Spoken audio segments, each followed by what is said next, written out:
Welcome to Rich Conversations. This week's book is An Astronaut's Guide to Life on Earth by Colonel Chris Hadfield.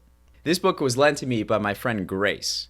I appreciate our relationship. Each time we meet, we swap out books. So it's like we have our own little mini book club going between us. And I like that she has different interests than me. It helps round out my learning a little more. At Christmas, my brother and I gave our nephews spacesuits. 3 nephews, 6 and under. And so these spacesuits were like pajamas, like clothing pajamas, and then they had these like bonnet-like helmets. And they're really into space and astronauts. And they immediately put them on, abandoned opening any other presents, and just started zooming around the house. So recently when I was back in Wisconsin, I asked one of my nephews, I said to him, Leonard, I'm reading a book about an astronaut right now. What's your favorite thing about astronauts? He replies, they're in space.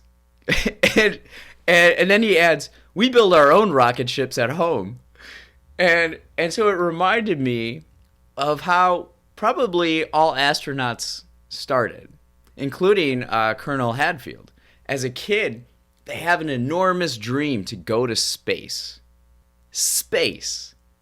And the book I read was written by a guy who went to space. Unbelievable. The biggest takeaway from reading this is preparation and purpose. It's not romantic. You have to study, learn, and test all the time. You have to practice every single day. And aside from having the brain power and tenacity for competition, you have to be a particular size and be in very good physical shape. So many apply, but only a few actually make it. And even as an astronaut, it's not a guarantee that you'll go to space. So this goes without saying, but you have to have a strong sense of purpose and duty to endure everything. NASA doesn't just send people to space so they can have fun and fulfill a childhood dream. They need work done. And millions of taxpayers' dollars are on the line, and people's lives are on the line. There are no higher stakes. You have to be able to do everything. Everything. So like, for instance, if there's 3 people on board a ship and one has a medical background, but then they are disabled in some way, what are you going to do? Everybody has to learn every skill possible.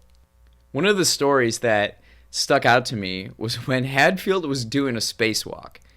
And a spacewalk is any time that an astronaut goes outside the vehicle to perform a task. And so he's out in space, and he tears up from the sight, because you're in space, and that's pretty incredible. But with no gravity, his tears stayed in his eyes, and he was blinded.